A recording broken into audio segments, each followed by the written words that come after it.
समन्था चक्रवालेषु अत्रा गच्छन्तु देवता सद्धम्मं मुनिराजस्य सुनन्तु सग्मुखदं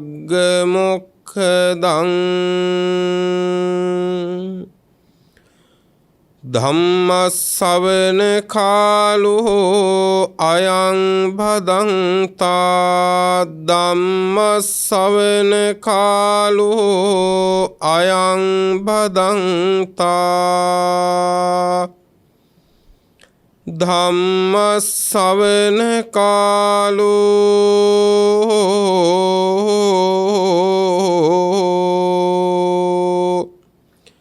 अयं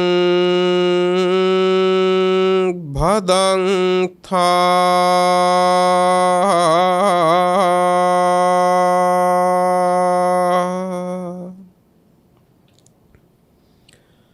नमो तस् भगवतो अरहतो सम्मा सम्बुद्धस्स नमो तस् भगवतो अरहतो सम्मा सम्बुद्धस्स नमो तस् भगवतो अरहतो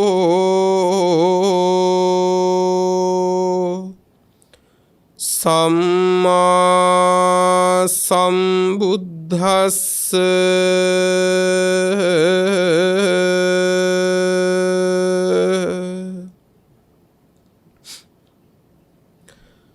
यो फानमति पाथेति मुसावादं च भासति लोके अदिन्नं आदियति फरदारं च गच्छति सुरामेरय पानं च यो नरो अनुयुञ्जति इदेव मे सो पुरिसो मूलं खनति अन्तनोति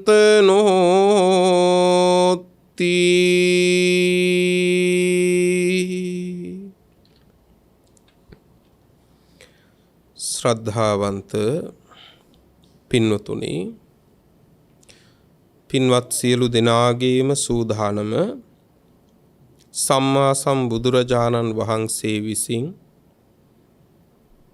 ලෝ සතට කරුණාවෙන් සියලු සංසාර දුක් කෙලවර කිරීම පිණිසම දෙසූ සද්ධර්මයෙන් මේ සීමිත වේලාව ඇතුලේ ස්වල්ප ධර්ම කාරණා කීපයක් නමුත් දේශනා කරවාගෙන තමන් ධර්ම ශ්‍රවණය කිරීමටත්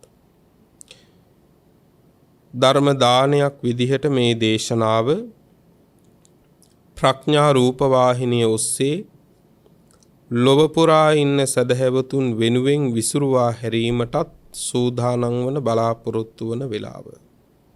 අද මේ දේශනාව ප්‍රඥා රූප වාහිනිය ඔස්සේ ලොව පුරා විසුරුවා හැරීමේ පින්වන්ත දායකත්වය ධර්මින් කටයුතු කරන්නේ මුල්ලේරියාව නව නගරයේ හිඹුටාන පටුමගෙහි අංක 441 දරණ නිවසේ පදිංචි පින්වත් සුජාතා අබේසේකර මහත්මිය සහ වෝල්ටර් අබේසේකර මහත්මයා කියන පින්වන්ත දෙපළ විසින් පින්නතුනි අපි සියලුම පින් අනුමෝදනාවන් ධර්ම දේශනාව අවසානයේදී සිහිපත් කරන්නට ඉඩ තබමින් හැමට යහපත පිණිස දේශනාව ආරම්භමු. දායකත්වයේ දරන පින්වන්ත ඔබටත් ඔබේ දායකත්වයෙන් ධර්ම ශ්‍රවණය කරන සියලුම දෙනාටත් සුවසේ උතුම් ධර්මාවබෝධය පිණිස මේ දේශනාව මහෝපකාරී වේවා කියන ප්‍රාර්ථනාවෙන් කවුරුත් ධර්ම ශ්‍රවණය කරමු. පින්නතුනි, මේ ශාසන ප්‍රතිපදාව මනාව පුරන්නට ශ්‍රාවකයාට මනාව පදනම සැකසීලා තියෙන්න ඕන.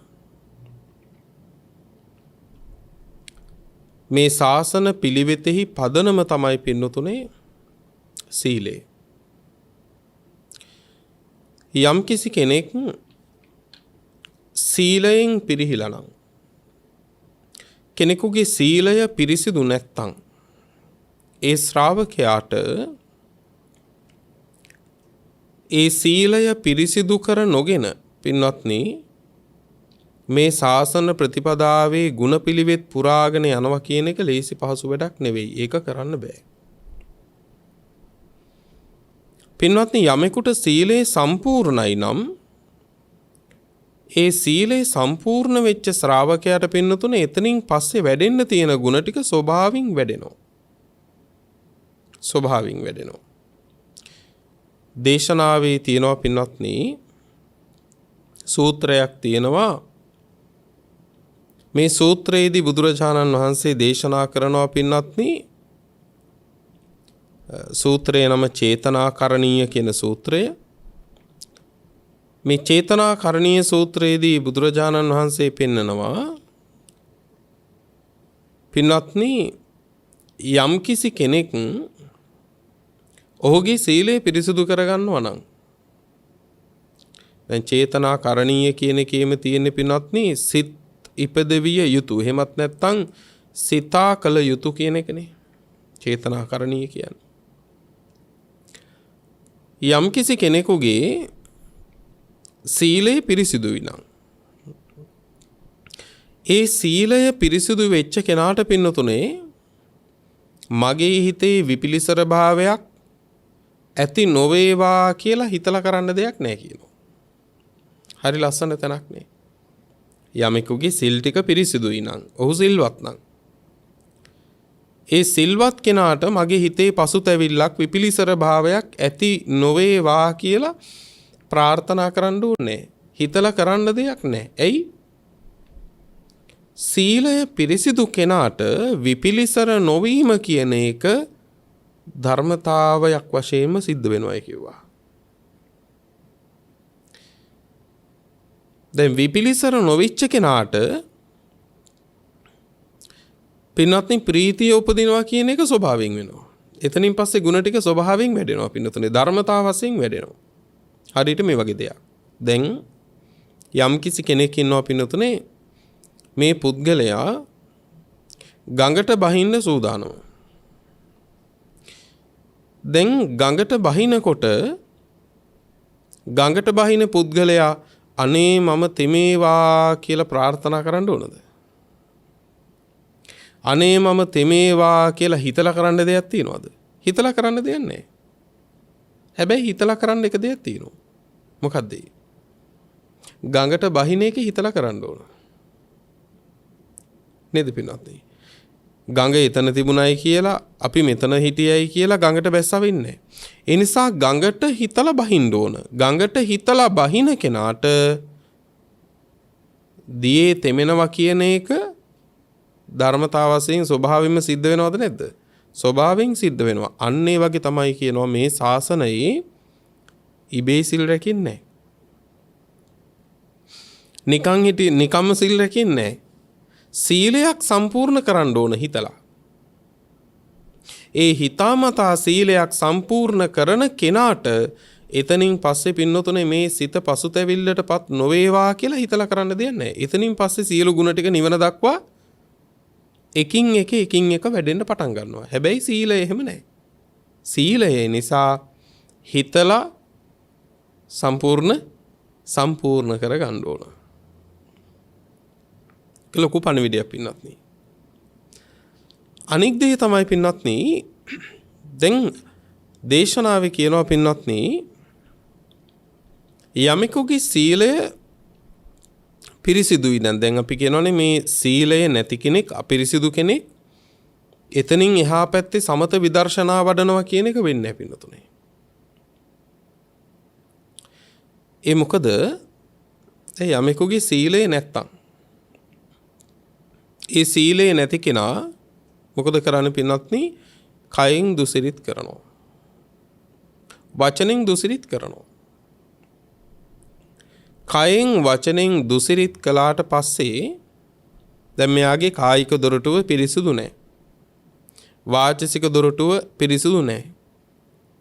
ඒ විතරක් නෙවෙයි. හිතේ තියෙන ටිකනේ කයෙන් වචනෙන් එළියට යන්නේ.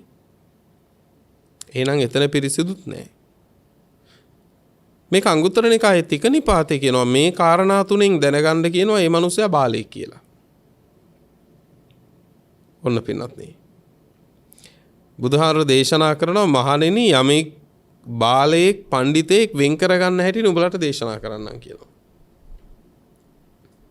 දැන් අපි ප්‍රාර්ථනා කරනවානේ සතන් සමාගමෝ හෝතු කියලානේ මා මේ බාල සමාගමෝ කියනවා. එතකොට කොහොමද මේක වෙන් කරගන්නේ? සත්පුරුෂයයි මේ බාලයයි පඬිතයයි වෙන් කරන්නේ කොහොමද කියලා අහනවා. බාලයයි පඬිතයයි වෙන් කරන්න පුළුවන් ක්‍රම තුනයි කියනවා. පළවෙනි එක තමයි බාලයා පින්නතුනේ කායික දොරටුවෙන් දුසිරිත කරනවා. දෙක බාලයා පින්නතුනේ වචනෙන් දුසිරිත කරනවා. තුන මනසින් දුසිරිත කරනවා. ඒ කාරණෙන් තේරුම් ගන්න කියනවා මේ පුද්ගලයා බාලයෙක්. බාලයෙක් නම් අපි මලක් පිදුවත් පූජා කර කර ප්‍රාර්ථනා කරන්නේ ඔය වගේ බාලයෝ සංසාරේ නිවන් දකින්නකම් එපා කියලා. බලන්නකො පින්නත්නේ. එතකොට එකක් අපි බාලයන්ගේ ඇසුරෙන් වළකින්නත් ඕන අපි තව කෙනෙකුට බාලයෙක් වෙන්න හොඳත් නැහැ. සත්පුරුෂයා පඬිතේ අඳුර ගන්න කියනවා කයෙන් සුසිරිත කරනවා, වචනෙන් සුසිරිත කරනවා, මනසින් සුසිරිත කරනවා. එයින් අඳුර ගන්න කියනවා පඬිතයා. එයා තමයි අපි නිවන් දකින්නකම් ප්‍රාර්ථනා කරන්නේ. යම් කිසි කෙනෙකුගේ පින්නතුනේ සීලය පිරිසුදු නැත්තම් මේ තුන්දොරින් අකුසල් කරනවා නම් දුසිරිත කරනවා නම් ඒ ශ්‍රාවකයා සමත විදර්ශනාවට වාඩි වුණා කියමුකෝ. වාඩි වූ ගමන් පින්නතුනේ කුසලයට බාධක වන පළවෙනි බරපතලම වූ පලිබෝධය තමයි පින්වත්නි මොකද්ද? අර කරපු වැරදි ටික පින්වත්නි මනසට එනවා. අර කරපු වැරදි ටික මනසට එනවා. ඇයි තුන්දොරේ අසංවරය හැදෙන්නේ පින්නතුනේ ඉන්ද්‍රිය අසංවරය නිසා. එතකොට අර කරපු දුසිරිත ටික තමයි පින්නතුනේ මනසට එන්නේ. අර කුසලයේ දැන් වඩන්න හැදුවේ කුසලය නමුත් ආයේ මනසට එන්නේ මොකද්ද? අර වෙච්ච වැරදි ටික. Taman කඩපු සිල් ටික. මේක ලස්සන දේශනාවේ කියනවා බුදුහාර අපිට අවවාදයක් කරනවා පින්නතුනේ ජීවිතේ නරක වෙච්ච කෑමක් කරගන්න එපා කියලා.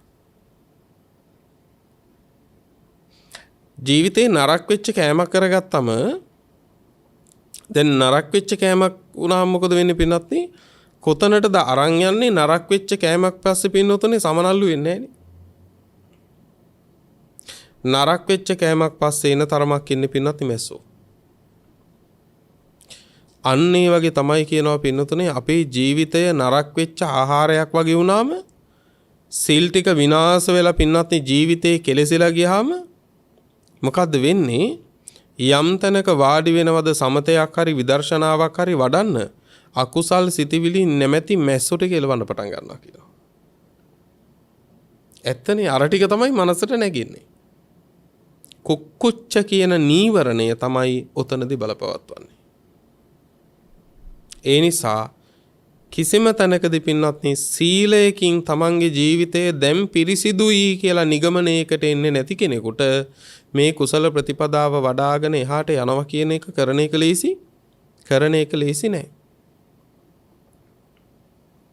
හැබැයි ඒ බිඳිච්ච විනාශ වෙච්ච සීලය අලුත් කරගත්තම පිරිසිදු කරගත්තම එතනින් පස්සේ ඒ ශ්‍රාවකයාට පින්නතුනේ ඒ පිරිසිදු බව මැත්තේ ඉඳලා සාසනික පිළිවෙත නිවන දක්වා වඩන්න බැරි කමකුත් නැහැ. අඟුලිමාල හඳුර එක කළානේ. මිනිස්සු 1000කට වඩා මරපු සාහසික ඝාතකයෙක්නේ අඟුලිමාල කියන්නේ. ඒ නිසා පින්වත්නි යම්කිසි කෙනෙකුගේ ජීවිතයේ ආධ්‍යාත්මික ගමනක සාසනික ජීවිතයක පදනම වෙන්නේ පින්වතුනි සීලය. ඒ සීලයේ ගිහි පින්වන්ත ඔබට තියෙනවා නිත්‍ය වූ සීලයක්. ඒ නිත්‍ය වූ සීලය තමයි පින්වතුනි පංචශීලය. එතකොට පින්වත්නි පංචශීලයෙන් එහා පැත්තේ ගිහිලා ගිහි පින්වතුන්ට තව රකින්න පුරුවන් සිල්පදක් තියෙනවා. ඒ තමයි මාසේ පුරපසළොස්වක පොහොය දවසට හෝ එහෙමත් නැත්නම් මාසෙට එන පොහොය 4ට හෝ තවදුරටත් තමන්ගේ ජීවිතේ හික්මීමක් පුරුදු කරන්න කැමති සදහැවත්තු වටසිල් සමාදන් වෙනවා. මේක බල කරලා කරන්න පුළුවන්. බල කරලා කරන්න බෑ. ඇයි බල කරලා කරන්න බැරි? පින්වත්නි හේතුව ඇතුළාන්තයෙන් නැති කරන්න බෑනේ බලහත්කාරයකින්. පැහැදිලිද? හේතුව ඇතුළාන්තයෙන් නැති කරන්න බෑ බලහත්කාරයකින්. දැන් මෙහෙම හිතන්නකෝ. දැන් සීලය කියලා කියන්නේ මොකද්ද? කයෙත් වචනයේත් සංවරය. ඔකනේ සීලය කියන්නේ සරලවම කයේ වචනේ සංවරය. ඇයි එතකොට ඔතෙන් සිත කියන එක ගත්තේ නැත්තේ? ඇයි සිත කියන එක ගත්තේ නැත්තේ? පින්වත්නි කෙලෙස් වල ඇතිවන මට්ටම් තියෙනවා 3ක්. පළවෙනි අවස්ථාව තමයි අනුසය අවස්ථාව. ඒ කියන්නේ කෙලෙස් නිද්‍රා සහගතව ඉන්න වෙලාවක් තියෙනවා. දැන් අපි කාගේත් හිතවල රාගය තියෙනවා. අපි කාගේත් හිතවල ද්වේෂය තියෙනවා. දැන් අද මේ මොහොත වෙනකොට ඒවකෝ නැත්තේ නෑ.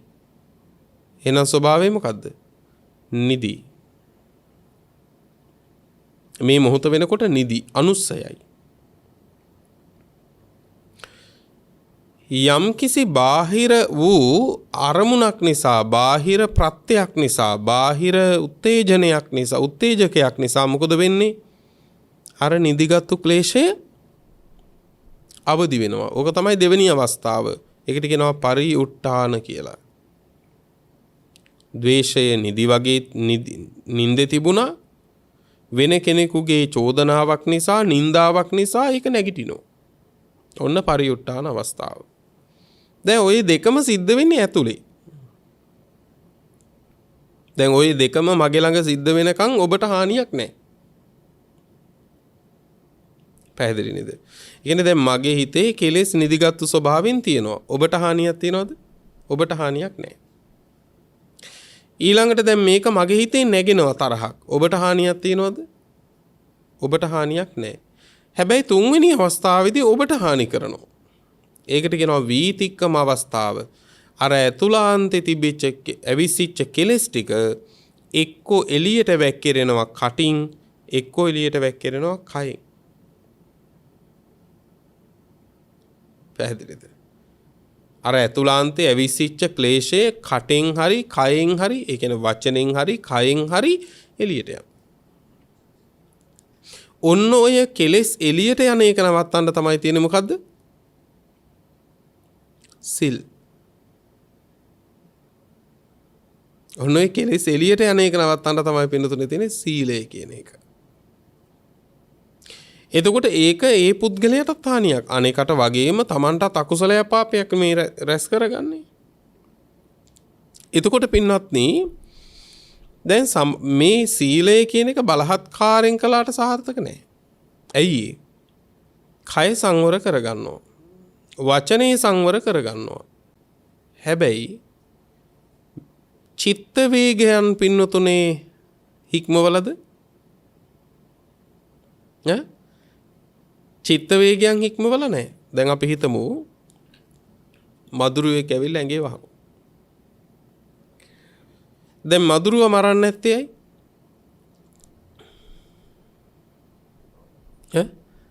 මදුරුව මරන්නේ නැත්තේ පින්වත්නි දැන් බලන්න මදුරුව මරන්න අපිට බැරිකම නිසාද? නෑ. මදුරුව මැරුවේ නෑ කියලා ඇතුළාන්තේ පින්නතුනේ ද්වේෂය නැද්ද? ඇතුළාන්තේ ද්වේෂයක් තියෙනවා. එතකොට දැන් මදුරුව මරන්නේ නැත්තේ පව් සිද්ධ වෙන හින්දා. හොඳයි. පව් සිද්ධ වෙන්නේ නැති ක්‍රමයකට මරන්න තිබ්බනම්.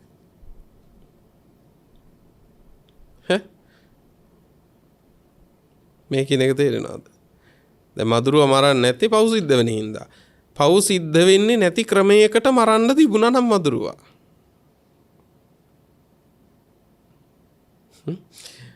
එහෙනම් මේ මදුරුවා ඉතුරු වෙයිද? එහෙනම් මේ මදුරුවා ඉතුරු වෙන්නේ නැහැ. එහෙනම් දැන් එකක් තේරුම් ගන්න ඕන මොකද්ද? මදුරුවා මරන්නේ නැත්තේ අපිට දුක් විඳින්න බැරි කම හින්දා මිසක මදුරුවා කෙරෙහි කරුණාවකින් නෙමෙයි. හැබැයි බුදුහාමුදුරුවෝ අපිට පෙන්වන්නේ සබ්බේ සත්තා භවන්තු සුඛිතත්තා. මදුරුවා මරන්න හේතු වෙන්නේ යම් ක්ලේශයක් නම් ඒ ක්ලේශය තමා තුළ නැති කිරීමෙන්ම ඒ මදුරුවා ආරක්ෂා වීම. දැන් අපි හිතමු මරන්නේ ද්වේෂයෙන්නේ. ඒ ද්වේෂය තමන්ගේ හිතෙන් අයින් කරලා දානවා. එතකොට මොකද වෙන්නේ පින්වත්නි? මදුරුවා මරන්න හේතු නැහැ ඇතුලේ. මදුරුවා මරන්න ඇතුලේ හේතු නැහැ. කෙසේ හෝ වේවා ඇතුලාන්තේ පිරීලා තියෙන ඒවා හලලා අයින් කරනකම් එළියට වැහෙන සිදුර වහගෙන ඉන්න එකත් ලොකු දෙයක්නේ. සීලෙන් කරන්නේ ඒක. හැබැයි හැමදාම එතනින් හරියන්නේ නැහැ. මොකද කරන්න ඕන? අර භාවනාදීන් පින්නතුනේ අර ඇතුලාන්තේ පිරිච්ච අසුචි ටික හලන්නත් ඕන. එහෙනම් අද අපි අමාරුවෙන් සිල් රකින්නවා ඇතුලාන්තේ එළියට වැහෙන දේවල් තියෙන හින්දා. යම් දවසක් මේ ශාසන ප්‍රතිපදාවේ පූර්ණත්වයට පත් වෙනවා නම් එදාට ඇතුලාන්තේ එළියට වැగిරෙන්න දේවල් නැහැ. එදාට අමුතුවෙන් රකින්න සීලයක් නැහැ. ඇයි පින්වත්නි?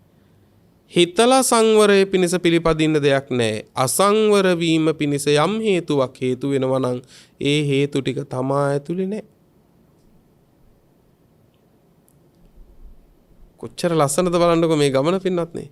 හැබැයි එතෙන්ට එනකම් පින්වත්නි අමාරුවෙන් හරි සිල් රකින්න ඕන. බුදුහාමුදුරුවෝ දේශනාවේ කියනවා මේක කඳුළු හලාගෙන හරි අඬාගෙන හරි සිල් රකින්න කිව්වා. නැත්තම් අර තැනට යන්න බෑ. කඳුළු පිරිච්ච දැසින් එහෙම හරි සිල් රකින්න කිව්වා. මේක ලේසි නෑ. එහෙම හරි සිල් රකින්න කිව්වා. එතකොට පින්නතුනි යම් කිසි කෙනෙක් ඒ සීලයෙන් පිරිහෙනවා නම් එතනින් පස්සේ ශාසනය දියුණු වෙනවා කියන එකේ ශ්‍රාවකයට ලේසි නෑ. එතකොට බුදුහාමුදුරුවෝ දේශනා කරනවා යෝ පානමති පාතේති මුසාවාදංච භාසති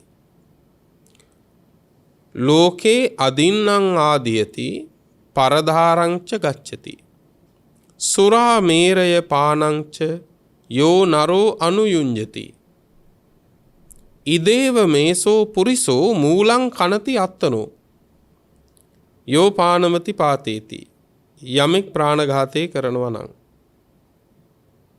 ඊළඟට මුසාවාදංච භාසති බොරුත් කියනවා නම් ඊළඟට ලෝකේ අදින්නම් ආදියති ලෝකේ නොදුන්න දේවල් ගන්නවා නම් පරදාරංච ගච්ඡති පරදාර සේවනයටත් යනවා නම් සුරා මේරය පානංච සුරාමේරේද පානය කරන මොහු යෝ නරෝ අනුයුඤ්ජති යම් කිසි මිනිසෙක් නැවත නැවත යෙදෙනවා නම් එහි දැන් එතකොට හිතේ එන එක වතාවක් කමක් නැද්ද කියලා මේ කියන්නේ ඒක නෙවෙයි මේ කියන්නේ නැවත නැවත යෙදෙනවා නම් කියලා මෙතන අදහස් කරන්නේ ඔන්න ඕක හොඳට තේරුම් ගන්න.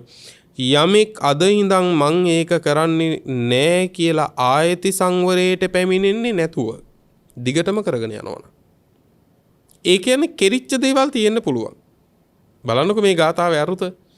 මේවා කෙරිච්ච දේවල් තියෙන්න පුළුවන්. හැබැයි මේ පුද්ගලයා නැවත නැවත යෙදින්නේ මං අද ඉඳන් ඒක කරන්නේ නැහැ කියලා ඒක නතර කරනවා. එහෙනම් ඔහු නැවත නැවත යෙදෙන කෙනෙක්ද? නැහැ. ඔහු නැවත නැවත යෙදෙන්නේ මෙතන කියන්නේ මම අද ඉඳන් ඒක කරන්නේ නැහැ කියලා සීලයක පිළිටන් නැතුව ඒකම දිගටම මැරෙනකන් ඒකම කරගෙන යනවා නම් ඒ කියන්නේ සීලය ඇත්තේ නැහැ කියන එකනේ මැරෙනකන්. අන්න එහෙම කෙනා ගැන මේ කියන්නේ. මොකද වෙන්නේ? ඉදේව මේසෝ පුරිසෝ අන්නේ මිනිස්සයා මේ ලෝකෙදිම මෙලවදිම මූලං කනති අත්තනෝ තමන්ගේ මුල හාරලා අයින් කරගත්තා කියනවා. මොන මූලේද? ගුණ පිළිවෙත් පිරෙන යම් කුසල ප්‍රතිපදාවක් පිරෙන යම් මුලක් තියෙනවා නම් කුසල මූලයනේ. මේ කුසල මූලය තමන් හාරලා අයින් කරගත්තා කියනවා. මුල් ටිකෙන්ම ගලවලා අයින් කරගත්තම මොකද වෙන්නේ? ආයෙ ලියලන්නේ. ආයෙ ලියලන්නේ පිනතුනේ. බලන්න මේ ගාථාවේ එතකොට තියෙන බරපතලකම බුදුහාර අපිට පෙන්නන.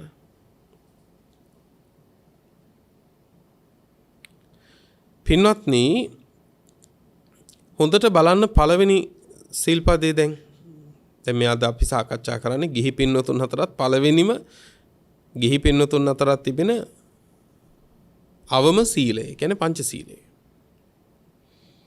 යම් කිසි කෙනෙක් ප්‍රාණඝාත කරනවා නම් බුදුහාඳුර දේශනා කරනවා පින්වත්නි මහණෙනි ප්‍රාණඝාතේ නිරේගාමී කර්මයක්. ප්‍රාණඝාතේ නිරේගාමී කර්මයක්. ඒ කියන්නේ ඊළඟ උපතම තීරණය කරනවා. මහණෙනි දැන් ප්‍රාණඝාතය කරලා නිරේ උපදිනවා. නිරේ දුක විඳලා මොකද වෙන්නේ? දීර්ඝ කාලයකට පස්සේ තාම දුකසේ නිරයෙන් නිදහස් වෙනවා කියලා හිතමුකෝ. මේක ලේසි නෑ හැබැයි. මේක කියන තරම් ලේසි නෑ. නිරේට යන්නේක අමාරු නෑ. හැබැයි නිරයෙන් එන එක ලේසි නෑ. ඒකනේ දේශනාවේ කියන්නේ සුකරාණි අසාදූනි අත්තනෝ අහිතානිච. තමන්ටයි අනුන්ටයි දෙගොල්ලටම අහිත පිණිස අනර්ථයේ පිණිස අපරාධ පිණිස තියෙන දේවල් කරන එක සුකරාණි. හරි ලේසි. හරි ලේසි. හැබැයි කියනවා යං වේ හිතංච සාදුංච මේ ලෝකේ හොඳත් යහපතත් කියලා එකක් තියෙනවා නම් ඒක මොකද වෙන්නේ? තං වේ පරම දුක්කරං. අන්න ඒක කරන එක හරි අමාරුයි. ඒක හරිම අමාරුයි. හැබැයි අපරාධ කරන එක හරි ලේසි. අනුන්ට ගින්දර දෙන එක හරි ලේසි. හැබැයි ගින්න නිවන එක හරි අමාරුයි. දෙන්නෙක් ભેද කරන එක අමාරුද? නෑ. සමගි කරන එක හරි අමාරුයි. හිතක් බින්දින එක ලේසි. හිතක් හදන එක හරි අමාරුයි. හැම තැනකම එහෙමයි. එතකොට බලන්න බුදුරජාණන් වහන්සේ දේශනා කරනවා මේ නිරේ වැටිලාය ගොඩ එනවා කියන එක ලේසි නෑ. පඨම නිරය චුති කියලා සූත්‍රයක් තියෙනවා සංයුත්ත නිකායේ. බුදුහාර දේශනා කරනවා යමෙක් මේ සීලයෙන් පිරිහිලා පින්නතුනේ නිරේට වැටුණොත් ඒ නිරයේ වැටිච්ච නිරිසත්වයා ඒ නිරයෙන් චොත වෙලා ආයි නිරයෙන් ගොඩට එනවා කියන එක මහණෙනි ඒක අතිශය කලාතුරකින් සිද්ධ වෙන දෙයක් කියනවා. අතිශය කලාතුරකින් සිද්ධ වෙන දෙයක්. ඇයි පින්වත්නි? ඇයි නිරේ ඉඳන් මොන කුසල සිතිවිල්ලක් උපදවන්නද? පුළුවන්ද? බෑ පින්වත්නි. දැන් නිරේදී වේදනා දෙනවා. වේදනා දෙනකොට පින්වත්නි නිරිසත්වයා මෙතන මෛත්‍රී වඩනවද? නෑ. කායික පීඩාවත් වේදනාවත් එක්ක පින්නතුනේ ස්වභාවයෙන්ම වැඩෙන්නේ මොකද්ද හිතේ? ද්වේෂය. ද්වේෂය. සෝවාන් වෙලා ඉඳපු රජ කෙනෙක් තමයි පින්නතුනේ බිම්බිසාර මහරජුරෝ කියන්නේ. බිම්බිසාර මහරජුරෝ මරණයටපත් වෙලා ඉපදුනේ කවුරු වෙලද? යක්ෂයෙක් වෙලා. ජන වසභ කියලා යක්ෂයෙක්. හැබැයි මෙතන යක්ෂ කියලා කියන්නේ සතර අපායෙන් එකක් නෙවෙයි. නැත්තම් කෙනෙකුට එන්න පුළුවන් ගැටලුවක් සෝවාන් වෙච්ච අය යක්කු වෙලා උපදිනවද කියලා. මෙතන යක්ෂ කියන්නේ සතර අපායෙන් එකක් නෙවෙයි. චාතුරු මහා රාජික දෙවියන්ගේ වෛශ්‍රවණ දිව්‍ය රාජයාට ඉන්න පිරිස. මේකේ ප්‍රශ්නේ ඒක නෙවෙයි.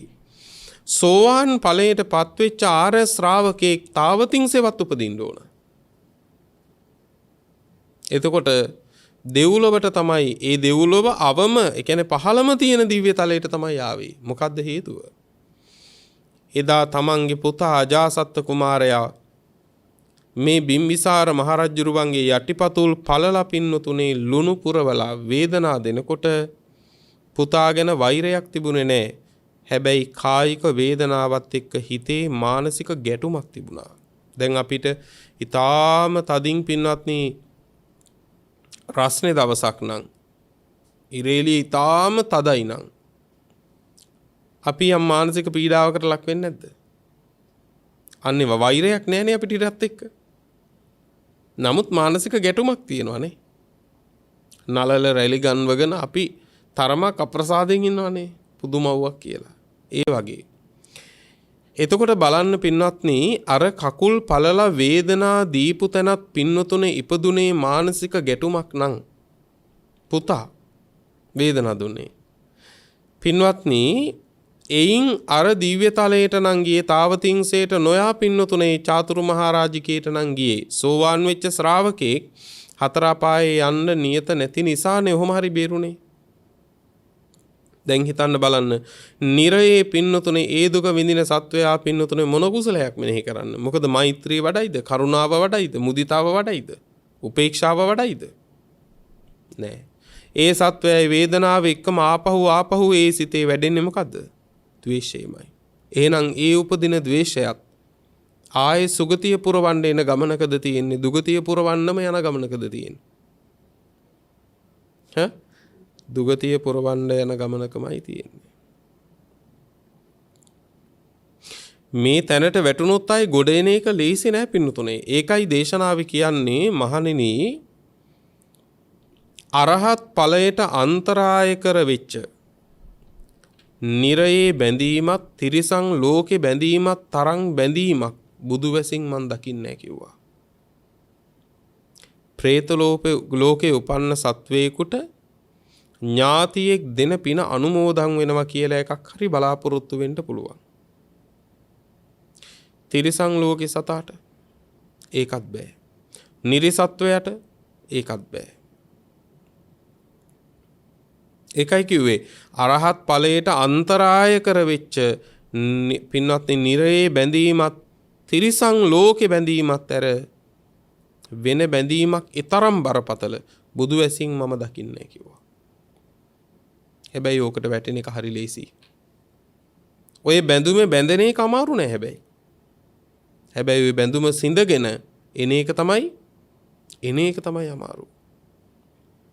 මේ මොහොතක ආස්වාදය එක වේලක් බඩ පුරවා ගන්න සතෙක් මරාගෙන කෑවා වෙන්න පුළුවන්. හැබැයි ඒක කාලා ඒක නොකා බඩගින්න හිටියානම් ඒක ඒ භවයේ ඒ වේලට පමණයි. හැබැයි එයින් පුරවන කුස ලේසියෙන් ගැලවෙන්නේ නැහැ පින්නතුනේ. ලේසියෙන් ගැලවෙන්නේ මේ සසර බය තේරෙන්නේ. සමහර කෙනෙකුට පින්නතුනේ අනේ ඔය කියන නිරේවල් තියනවද? ඔය තියෙන പ്രേත ලෝක තියනවද? ඔහොම හිතෙන්න පුළුවන්. මොනව කරන්නද? ඒක ඒ ඇත්තන්ගේ පේනෙන තරමනේ. අපි හිතන් ඉන්නේ අපේ ඇහැට පේන දේවල් ටික තමයි ඔක්කොම ඇත්ත කියලා. කෙනෙක්ව අල්ලලා දානවා අඩි 10 කාමරයකට. ඒ මිනිස්සයාට පේන්න තියෙන කොච්චරද? ඒ 10 පරාසෙ විතරයි. හැබැයි ඒ මිනිස්සයා කිව්වොත් එහෙම මේකෙන් එහා පැත්තේ ලෝකයක් නැහැ කියලා මොකක්වත්. ඒක ඔහුගේ අඥානකමද නැද්ද? අඥානකමමයි. ඇයි? අපේ ඇහැට පෙනුන් නැති වුණාට තව කොච්චර දේවල් මේ ලෝකේ තියෙනවද? උපතින්ම අන්ධයෝ වගේ අයට කහ පාට පේන්නේ නැහෙනි. රතු පාට පේන්නේ නැහෙනි. හැබැයි එතකොට කිව්වොත් අනේ රතු පාට කියලා එකක් ලෝකේ නැහැ කියලා. කහ පාට කියලා එකක් ලෝකේ නැහැ කියලා කිව්වොත් ඒක වැරදි. ඇයි? ඇස් තියෙන මිනිස්සුන්ට පේන්න කහ පාටක් රතු පාටක් ලෝකේ තියෙනවා. අන්න ඒ වගේ තමයි කියනවා දවසක් එනවා අපිට මේ නිරය අපේම ඥාණයෙන් අපේම ප්‍රත්‍යක්ෂ ඥාණයෙන් දකින්න පුළුවන්. මේ പ്രേත ලෝක අපේම නුවණින් පින්නතුනේ අපිට දකින්න පුළුවන් දවසක් එනවා. මේ සත්වය කර්මානුරූපව චුත වෙන හැටි, ඒ කර්මානුරූපව උපදින හැටි අපිට අපේම ඥාණයෙන් බලන්න පුළුවන් දවසක් එනවා. අනේ මේ සත්වය මෙහෙම කර්ම කරගෙන පෙර සංසාරේ මෙහෙම හිටියා. මමත් මේ සංසාරේ මෙන්න මේ විදිහට ඉපදුනා කියලා පින්නතුනේ පෙරවිසූ ස්කන්ධ පිළිවෙල සිහි කරන්න පුළුවන් ඥානෙ උපදින දවසක් අපිට එයි. එදාට තේරෙයි අපේම ඥාණයෙන් දැකපු දාට මෙන්න මේක ඇත්තයි කියලා. හැබැයි ඒක දකින්නකන් අපිට සිද්ධ වෙනවා බුදුහාමුදුරන්ගේ බුද්ධ වචනේ අදහගෙන යන්න. පැහැදිලි නේද? එතකන් සිද්ධ වෙනවා පින්නතුනේ බුද්ධ වචනේ අදහන් යන්න. එතකොට නිරයෙන් ගොඩ එන එක ලේසි නෑ. අපි හිතමු බොහෝම දුකසේ පින්නතුනේ කල්පයක් නිරයේ පැහිලා හරි ආපහු නිරයෙන් නිදහස් වෙලා මනුස්ස ලෝකෙට ආවා තිරිසන් ලෝකෙට ආවම කියලා හිතමුකෝ. මොකද වෙන්නේ? ඒ උපදින තැන්වල පින්නතුනේ අවශේෂ විපාකයේ තමයි පින්නතුනේ අල්පායුෂ්කව මැරෙනවා. අල්පායුෂ්කව මැරෙනවා. ලෙඩ රෝග ඊටාම අධිකතරයි. බැලූ බැල්මට මේ භවයේ කරපු දෙයක් නෑ තමයි. හැබැයි මේ වෙන කවුරුත් කරපුවාට අපි විපාක විඳිනව නෙවෙයි. මේවා අපි සංසාරේ අපිම බිඳපු සිල්ද නැද්ද? අපිම බිඳපු සිල්. අල්පායුෂ්කව මැරෙනවා. දැන් අල්පායුෂ්කව මැරෙන හොඳට බලන්න පින්නත් මේ ශාසනයේ හිටියා උත්තර කියලා සාමණේරයන් වහන්සේ නමක්. උන්වහන්සේ පැවිදි වෙන්නට පෙර පින්නතුනේ උත්තර මානවකයා. පින්වත්නි උත්තර සාමණේරයන් වහන්සේ කියන්නේ සාරිපුත්ත මහරහතන් වහන්සේගේ ශිෂ්‍ය හාමුදුරුවෝ. ඒකට සාරිපුත්ත හාමුදුරුවෝ කියන්නේ ධර්මසේනාධිපතින් වහන්සේ. උත්තර සාමණේරයන් වහන්සේක දවසක් සාරිපුත්තයන් වහන්සේ අසනීප වෙච්ච දවසක සාරිපුත්ත මහරහතන් වහන්සේට බෙහෙත් ටිකක් හොයාගන්න කියලා ආවා. එහෙම වඩින ගමනේ පා ගමනින්ම වඩිනකොට අතරමඟදී ටිකක් මහන්සි. පාත්‍රයේ ගොඩින් තියලා හෙමින් සීරුවේ පින්නතුනේ 12 පාරක් තිබ්බා. 12 පාර ළඟට බැස්සා මුව දෝවණේ කරගන්න කියලා. ඔන්න ඔය අතරේ මහ පල් හොරු ටිකක් ගමේ ගෙදරකට පැනලා ගෙදර තිබිච්ච රත්තරන් බඩු ඔක්කොම අරගෙන පැනලා යනවා. ගමේ මිනිස්සු හොරු අල්ලන්න ලුහු බඳිනවා. අන්තිමේදී හොරුන්ට තේරුණා දැන් නම් වට කරලා තියෙන්නේ කොහෙන්වත් පනින්න බෑ. මොකද කලේ හොරු ටික අරන් ආපු රත්තරන් ටික දැම්ම පින්නතුනේ මුව දෝවණේ කර ඉන්න අතරේ උත්තර සාමණේරයන් වහන්සේගේ පාත්‍රයට. දැන් අර මිනිස්සු ටික එලවගෙන ඇවිල්ලා බලපුවාම රත්තරන් ටික පාත්‍රයේ තියෙනවා. මිනිස්සුන්ට හිතෙන්න තියා දුවලා හොරකම් කරලා මහන්සියට වෙන්න ති මූණ හොදන්නේ කියලා. එහෙම හිතෙනවනේ කාටත්. සාමණේරයන් වහන්සේ අල්ලගෙන හොඳටම තැළුවා. මේ සාරිපුත්තයන් වහන්සේගේ ශිෂ්‍ය හාමුදුරුවෝ. හොඳටම තලලා අරන් ගියා පින්නතුනේ හොරකම ගැන පැමිණිලි කරන්න වස්සකාර කියලා බමුණ ළඟට. වස්සකාර බමුණත් ටිකක් කේන්තියෙන් හිටියේ උත්තර සාමණේරයන් වහන්සේ ගැන. ඇයි? උත්තර සාමණේරයන් වහන්සේ ගිහි කාලේ උත්තර මානවකව ඉන්න කාලේ වස්සකාර බමුණගේ දුවව යෝජනා කළා මේ උත්තර මානවකයට විවාහ කරගන්න. කැමති වුණේ නැහැ. අන්න ඒකේ තරහක් තිබුණා. බලන්නකෝ මේ පැටලිලි හැදෙන විදි.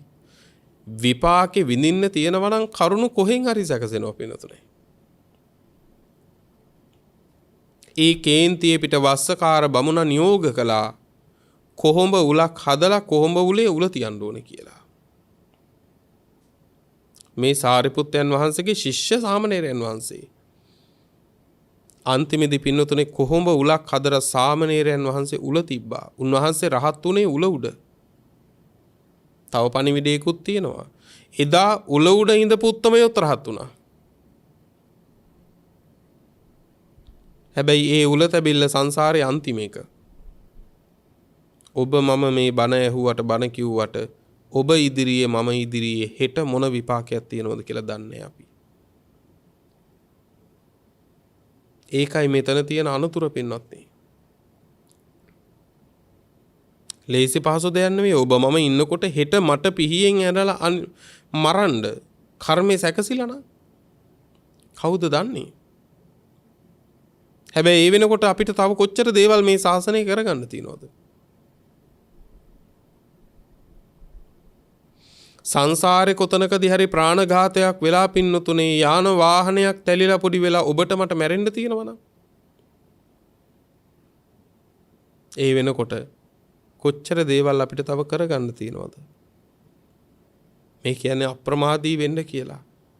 මේක හුස්මක්වත් මේ ටික තේරුම් ගත්තම ඒ සසර අනතුර හරියට සසර බය හරියට තේරුණාම මේක පින්වත්නි හුස්ම රැල්ලක්වත් ආය අපතේ යවන්නේ ආය අපතේ යවන්නේ පින්වත්නි කුසලයකින් තොරව නම්.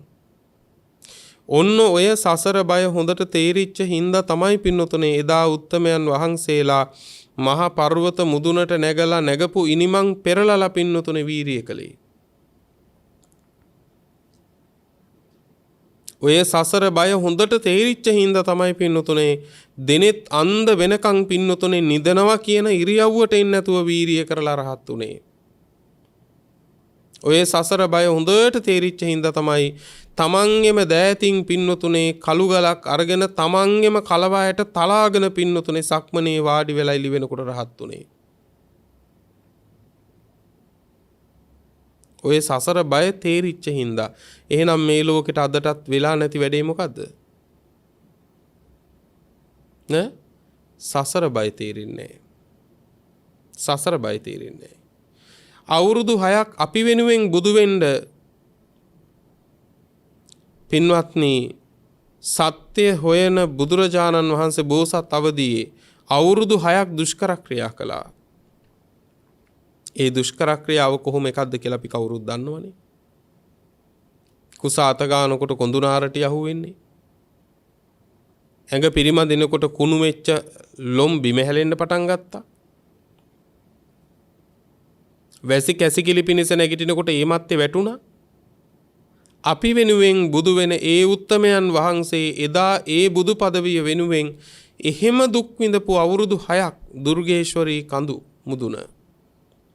අද පින්නතුනේ දුෂ්කර ක්‍රියා කළ දුර්ගේශ්වරී වඳින්න ගියොත් එහෙම අපේ ඇත්තන්ට නඩේ ගුරා දෙන බත් එක නිවිලා තිබ්බොත් පින්නත් යන්න බෑ. නැද්ද පින්නත්? ඒකනේ ඇත්ත. අපි වෙනුවෙන් බුදු වෙච්ච ඒ උත්තමයා අවුරුදු 6ක් පින්නත් දුක් විඳා. දවසකට එක තල ඇටයක් වළඳලා හිටියා කියනවා. එක මුං ඇටයක් දවසටම වළඳලා හිටියා කියනවා. ඒ දුෂ්කර ක්‍රියා කළ තැන බලන්න යන ගමනේ දෙන බත් වේලක් නිවිලා තිබ්බොත් අපේ කුසල් ඉවරයි. ඒ කියන්නේ අපි ඒ තරම් සසර බය දන්නේ නැති පිරිසක්ද නැද්ද? සසර බය තේරෙන්නේ නැහැ. නිවිලා නෙවෙයි පින්වත්නි බඩට බත් ටික නැතුව හරි මේ වෙලාවේ පින්නතුනේ ගුණේ සම්පූර්ණ කරගෙන ගැලවෙන්න ඕනද නැද්ද? ගැලවෙන්න එපා සසර බය තේරෙනවා නම්.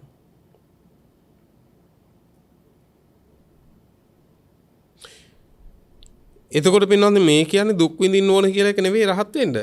දුක් විඳලා රහත් වෙන්න බෑ. නමුත් මං කියන්නේ අපිට වීරියක් තියෙන්න ඕන කියලා. ඒ වීරිය උපදින්නේ නැහැ සසර බය තේරුම් නැත්තම්. ඒ අධික මාත්‍ර වීරිය සිල් රකින්න වේවා, දන් දෙන්න වේවා, ඔය හැම දෙයකම අධික මාත්‍ර වීරිය උපදින්නේ සසර බය තේරුණොත්. උත්තර සාමණේරයන් වහන්සේ උල තිබ්බා පින්නතුනේ කොහොඹ උලක. සාරිපුත්තයන් වහන්සේ දිවසින් බලනවා බෙහෙත් හොයන්න ගිය සාමණේරයන් වහන්සේ මෙච්චර වෙලා නැත්තේ ඇයි? බලනකොට දිවසින් දැක්කා උල තියලා. මේ වෙලාවේ හරි පිහිට වෙන්න ඕන කියලා බුදුරජාණන් වහන්සේත් සමග පින්නතුනේ උල තබපු තැනට වැඩි. බුදුරජාණන් වහන්සේ වෙලාවේ සාමණේරය මේ නුබම කළ කර්මයයි කියලා අතීත කර්මයේ දේශනා කළා. මොකද්ද? පෙර උත්තර සාමණේරයන් වහන්සේ පින්නතුනේ පෙර භවයක පුංචි දරුවෙක් කාලේ කෙලි කපටකමට හුඟක් දේවල් කරනවනේ. පින්වත්නි, එදා මේ දරුවා කොහොඹ කූරක් අරගෙන මැස්සෙක් අල්ලගෙන අද බලාගත්ත කි මං උඹව මේකේ උල තියෙනවා කිය අර මැස්සව උල තිබ්බලු. මැස්සෙක්. මේ අලියෙක් ඇතෙක් නෙවෙයි, මැස්සෙක්. එදා ඒ කර්මය කොහොමද පින්නතුනේ පස්චිම භවයේත් විපාක දෙන හැටි? නිරේට වැටිලා පින්නතුනේ නිරයේ දුක විඳලා එතනින් ගොඩ ආපු තැන ඉඳන් ආත්ම භාව 500ක් එක දිගට කොහොඹ උලක උල තියලාමයි ජීවිතේ කෙලවර වුණේ. කළෙත් කර්මය එහෙමමයි, විඳින්නෙත් එහෙමමයි. තව දෝෂයක් තිබුණා සසරේ වෙච්ච. එක භවයක පින්නතුනේ අම්මත් එක්ක තරහ වෙලා. ඒ ආපු කේන්තිය පිට අම්මට කිව්වලු අම්මේ උඹ උල තියන්න ඕනේ කියලා. මැස්සා උල තියන්න ගිහින් කය වැරදුනා. අම්මට බනින්න ගිහින් කට වැරදුනා. කොහොමද පින්නතුනේ විපාකය? එකයි කියන්නේ පින්වත්නි, අන්තිමේදී බුදුරජාණන් වහන්සේ ධර්ම දේශනා කළාට පස්සේ උත්තර සාමණේරයන් වහන්සේ උල උඩම රහත් වුණා. ඒක උන්වහන්සේගේ අවසාන උල තැබිල්ල. ඒක එතනින් ඉවරයි. හැබැයි අපේ තාම මේක කෙලවරක් නැහැ. අපි සැලෙන්න ඕන උන්වහන්සේ ගැන නෙවෙයි. අපි සැලෙන්න ඕනේ අපි ගැන. බලන්නකෝ. ඊළඟට දේශනාවේ කියනවා පින්නතුනේ යමෙක් හොරකම් කරනවා. දැන් මේවා තර්ක කරන්න කෙනෙක් කියන්න පුළුවන් අනේ ඉතින් කෙනෙක් දුකටපත් වෙලා ඉන්නවා, දුකටපත් වෙච්ච මිනිස්සයා ඒ දුකටපත් වෙච්ච සත්වයා නිදහස් කරන්න කියලා මරණ එක ඉතින් හොඳයි කියලා. දැන් අපි හිතමු යම් කිසි කෙනෙක් පින්වත්නි දැන් කර්මයක් සම්පූර්ණ වෙන්නේ පින්වත්නි හිතලා කරොත්නේ. දැන් වේගින් වාහනේ පදවගෙන යමික් යනකොට එකපාරම බලුපැටියේ පැනලා බලුපැටියට යට වෙනවා. දැන් මේක කර්මයක් නෙවෙයි, මෙයාට මේ විපාක වාරයක් හදන්නේ. සත්වයා කෙරෙහි කරුණාවක් තියෙනවා, ඒක ඇත්තයි. හැබැයි ඒ සත්වයාත් මේ විඳින්නේ කර්මයනේ. නේ? ඒ සත්වයා කරගත්තු කර්ම නෙමෙයි විඳින්නේ. දැන් පින්නත් මොකද කරන්නේ? මේ සත්වයා 3ට 4ට කැඩිලා පණ අදිනවා. දැන් මේ මනුස්සයා මොකද කරන්නේ? අනේ අපොයි මෙහෙමනම් දුකක් විඳ ඉන්න ඕනේ නැහැ කියලා දෙවෙනි වාරේ පින්නතුනේ මේ වාහනේ රිවර්ස් කරලා යට කරනවා. එතකොට මොකද වෙන්නේ? පළවෙනි වාරේ ප්‍රාණඝාතේ නෑ, දෙවෙනි වාරේ ප්‍රාණඝාතේ සම්පූර්ණයි.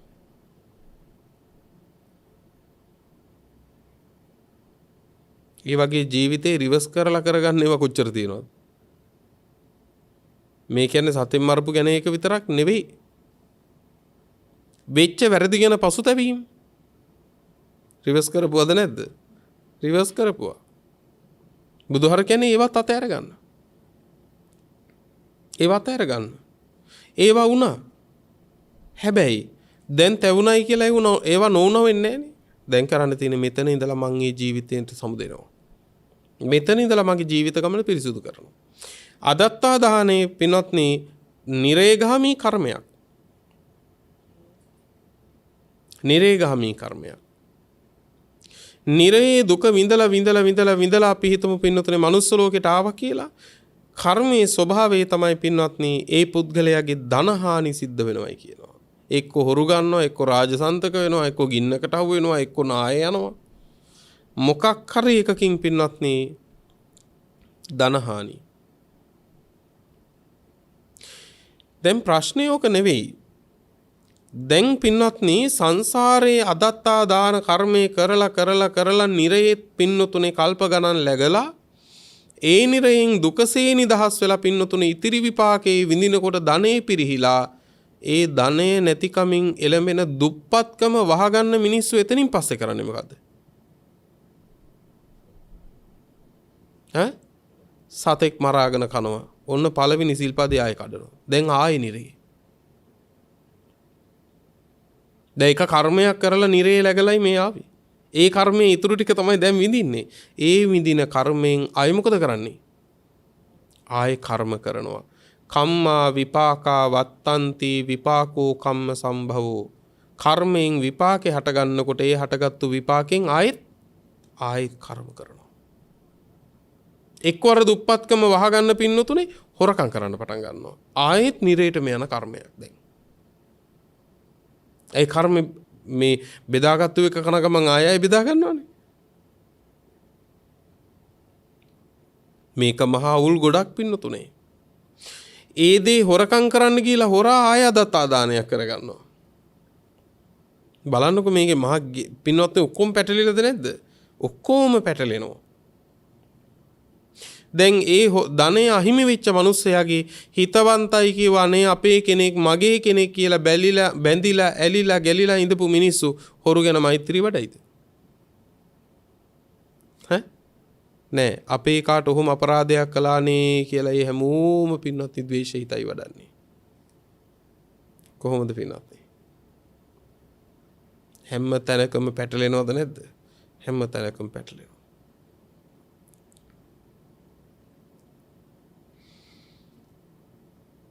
ඊළඟට කාම මිත්‍යාචාරයෙන් නිරේගාමී කර්මයක්. නිරේ දුක් විඳලා පින්නතුනේ අමාරුවෙන් හරි මනුස්ස ලෝකෙට ආවා කියමුකෝ නිරයෙන් නිදහස් වුණා කියන්නකෝ. කොතන වුණත් මොන භවයට ආවත් නිරයෙන් නිදහස් වෙලා කර්ම ශේෂ කර්ම විපාකයේ තමයි හතුරුව වැඩි. හතුරුව වැඩි. දැන් ඒ හතුරු වැඩි වුණාම පින්වත්නි අපි කියන්නේ අනේ මම මොනවා කරලාද? මං කාටවත් අපරාධයක් කළේ නැහැ කියනවා. ඒ මේ භවෙන්නේ. දැන් ඒ හතුරු වැඩි වුණාම ඒ වැඩි හතුරු කරන හතුරුකම් වලට අපි උත්තර දෙන්නේ කොහොමද? අනේ මේ මගේ සංසාර කර්මයක් මේ කොහේ විඳලා ඉවර වෙද්දී ඒ ඇත්තු කරන ඒවා ඉවරති මෙනෙහි කරනවද? නෑ. සාතිශේ බහුතර ඒ ධර්ම මනසිකාරයට එන්නේ නැහැ. ඒ සතුරුකම් වලට ප්‍රතිඋත්තර දෙන්න කරන්නේ එක්කෝ ආයේ පින්නතුනේ ඒගොල්ලොන්ව ඝාතනය කරනවා, හදිහූනියම් කරනවා, අනවින කොඩවින කරනවා. මොන ක්‍රමෙන් හරි ආයෙත් අකුසලයේ කරනවා. අරකට උත්තර හොයන්න කියන්නේ එක කර්මයක් විපාක විඳිනවා. ඒ විඳින විපාකෙට මූණ දෙන්න ගිහිලා ආයෙ කර්ම කරනවා. ගැලවෙයිද? ගැලවෙන්නේ නැහැ. ඕක තමයි කිව්වේ සසර වසන සත්වයාට හතර අපායේ මොකක් වගේද? මහ ගෙදර වගේ කියලා. ඇයි එහෙමනේ යන්න හදන්නේ? මේ ගොඩට ඇවිල්ලා ආයෙ කර්මයක් කරගෙන ආයෙත් ඉතින් යනවා. දැන් ඔය ඇත්ත කොහේ ගියත් ආයෙත් යන්නේ කොහෙද? ගෙදරනේ. නේ? මේ සසරේ සත්වයාට හතර අපායෙ හිමයි. දෙව්ලොවට යනකම් ගිහිල්ලා පින්නත් නේ දෙව්ලොවදී ආයෙ කර්ම කරගෙන මෙහි යනවා. මනුස්ස ලෝකෙට එනකම් එනවා. මනුස්ස ලෝකෙදී ආයෙ කර්ම කරගෙන අතෙන්ට යනවා. බුදුහාමුදුරුවෝ ඉදිරියට එනවා. බුදුහාමුදුරුවෝ ගැන ද්වේෂය හදාගෙන ආයතෙන්ට යනවා. රහතන් වහන්සේලා මූණට මූණ ගැහෙනවා. කල්යාණ මිත්‍ර උත්තමයි. සසරේ කොච්චර පිහිටක්ද? ඒ රහතන් වහන්සේට උපවාදී කරලා හරි ආර්ය උපවාදීන් ආයතෙන්ට යනවා. රහතන් වහන්සේ මූණට හමු වෙනවා. උන්වහන්සේට දෙන්න තියෙන දානෙ ටික පින්වත්නි ගිනිබත් කරලා හරි ආයේ අතෙන්ට යනවා. කොහොම අනතුරක්ද මේ එතකොට සසර? ඇත්තටම අපි hina වෙලා හිටියට මේක hina වෙන්න පුළුවන් තැනක් නෙවෙයි පින්නතුනේ. ඇත්තටම අපි hina වෙන්න ඕන මෙච්චර ගිනි තියාගෙන ඇලිලා ඉන්න එකට. මෙච්චර අවුලක් තියාගෙන මේ ඇලිලා බැඳිලා තාම ප්‍රාර්ථනා කර ඉන්න එකට අපිට hina වෙන්න ඕන පින්නත්. බොරු කියන එක නිරේගාමී කර්මයක්. නිරේ දුක විඳලා පින්නතුනේ මනුස්ස කොහොම හරි නිරේන් නිදහස් වෙලා ආවා කියන්නකො කොතනකට හරි මොකද වෙන්නේ?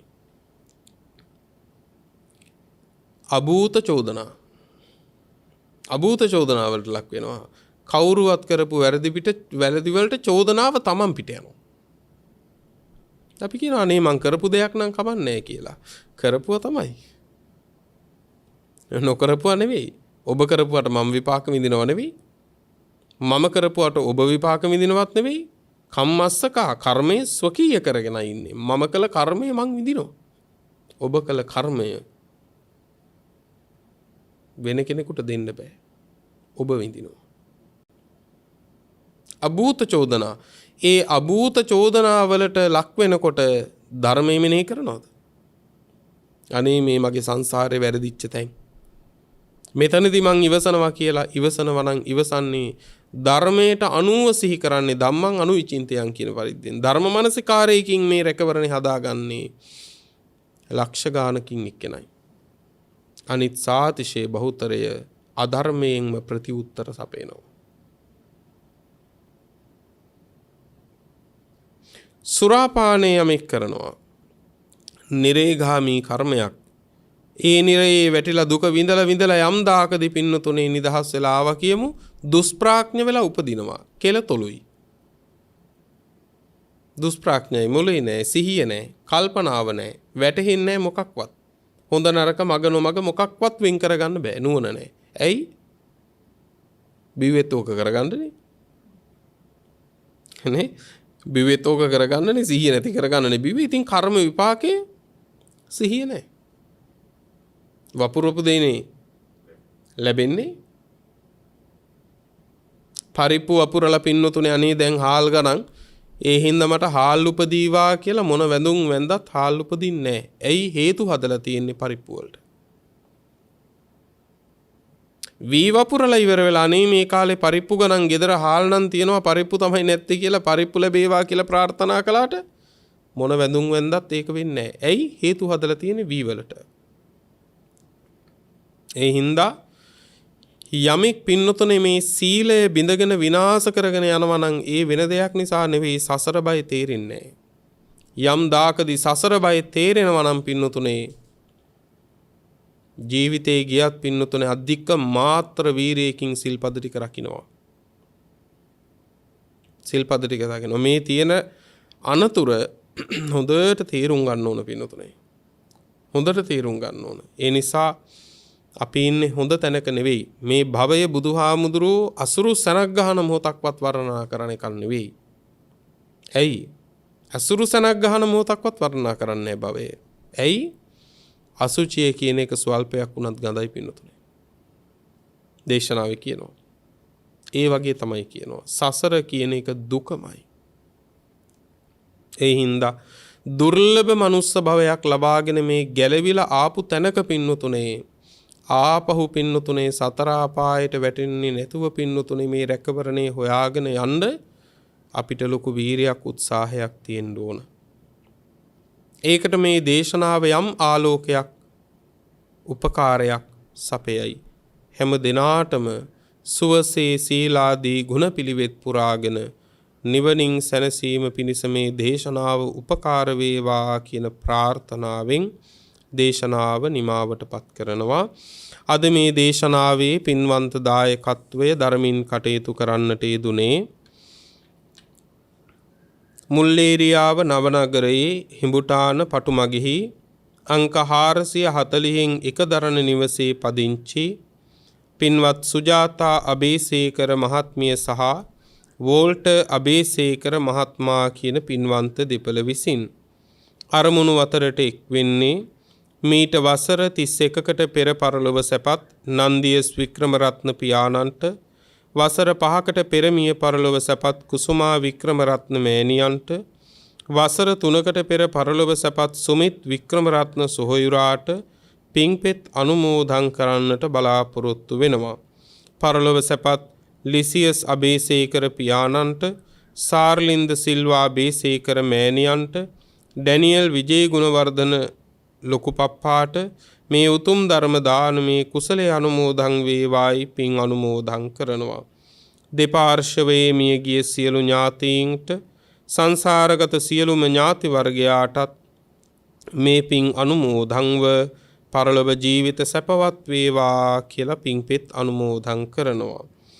ධනුෂ අබේසේකර පුතණුවන්ගේ සහ මහීමා දියණියගේ සියලු උපද්‍රව බාධක දුරු වී සියලු රැකී ආරක්ෂා කටයුතු ආදියත් සඵල වේවායි ප්‍රාර්ථනා කරනවා.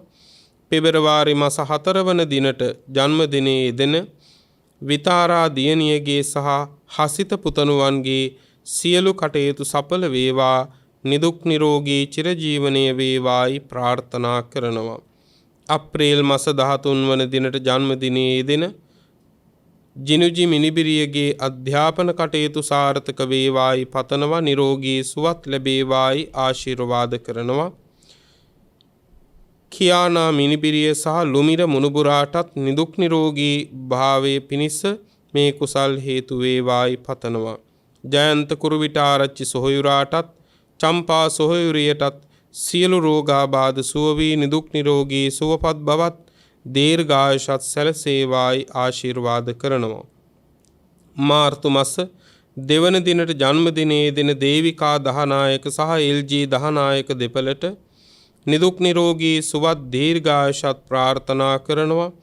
දේශකයාණන් වහන්සේ හැටියට මටත් ප්‍රාර්ථනීය බෝධියකින් උතුම් නිවනින් සැනසීම පිණිස මේ කුසල් හේතු වාසනා වේවායි පතනවා. තව තවත් ධර්ම දේශනා සිදු කිරීමට ශක්තිය ධෛර්ය ලැබේවායි ආශිර්වාද කරනවා. එමෙන්ම මේ දේශනයේ ශ්‍රවණය කරන ලක්වැසි ලෝවැසි 31 තලයක ජීවත් වන්නා වූ සියලු සත්වයින්ට ඊතා ඉක්මන් භවයක උතුම් නිර්වාණ අවබෝධයේ පිණිස මේ පින හේතු වේවායි පතනවා. සියලුම දිව්‍ය රාජ මණ්ඩලයටත් මේ පින් අනුමෝදන්ව දෙවියෝ නිවනින් සැනසෙත්වා කියලා පින් අනුමෝදන් කරනවා. පින්තුනි රැස් කරගත් උදාර කුසල් නමින් මියගිය සියලුම ඥාතීන්ට අපි අනුමෝදන් කරමු. ඒ සියල්ලෝ මේ පින් අනුමෝදන්ව සැපවත් වෙත්වා, ජාත්‍යාදී දුකෙන් මිදෙත්වා, නිවනින් සැනසෙත්වා කියලා සාදු කියලා පින් අනුමෝදන් කරමු. දේශනාවේ දායකත්වයේ දරූ ඔබටත් ධර්ම ශ්‍රවණය කළ සියලු දෙනාටත් නිදුක් නිරෝගී භව, චිරජීවනය, සැප ජීවනය උදා වේවා. බුද්ධාදී උතුමන් නිවුණු සැනසුණු අමා මහ නිවන මේ කුසල බලයෙන් අපටත් ලැබේවා කියලා සාදු කියලා ප්‍රාර්ථනා ඇති කර ගනිමු. ලොව සසුන සුරකින්න සියලු දිව්‍ය රාජ මණ්ඩලයටත් මේ පින් කුසල් ලැබේවා. ශාසන ප්‍රතිපදාවේ දෙවියෝද අප්‍රමාදී වෙත්වා. උතුම් නිවනින් දෙවියෝද සැනසෙත්වා කියලා සාදු කියලා දෙවියන්ටත් පින් අනුමෝදන් කරමු. ආකාසට්ඨා ච බුම්මට්ඨා දේවා නාග මහිද්దికා පුඤ්ඤං තං අනුමෝදිත්වා චිරං රක්ඛන්තු ලෝක සාසනං චිරං රක්ඛන්තු ධම්ම දේශනං චිරං රක්ඛන්තු ත්වං සදා. පුරා අවුරුදු 25ක් ලෝතුරා සම්මා සම්බුදුරජාණන් වහන්සේ ළඟ ඉඳලා උන්වහන්සේට සියාතින් උපස්ථාන කළ අග්‍ර උපස්ථායක වූ මහා පිං ඇති ආනන්ද මහරහතන් වහන්සේ පින්වතුනේ මෙහෙම ප්‍රාර්ථනාවක් කළා. දස බල සේලප්පභවා නිබ්බාන මහා සමුද්ද පරියංතා අට්ඨංග මග්ග සලිලා ජින වචන නදී චිරං වහතු. දස බල බුදුරජාණන් වහන්සේ නම් මහ පර්වතය මුදුනින් හටගත් අමා මහ නිවන නම් මහසයුර කෙළවර කොට ඇති ආර්ය අෂ්ටාංගික මාර්ගය නම් සිසිල් දිය පිරුණු ඒ උතුම් තථාගත බුද්ධ වචනය නම් වූ ගංගාව අපමණ සත්වයින්ගේ අනන්ත සංසාර දුක්ගිනි නිවාලමින් තව බොහෝ කල් ගලා බසීවා. මෝහක්ඛයෝ නිබ්බානං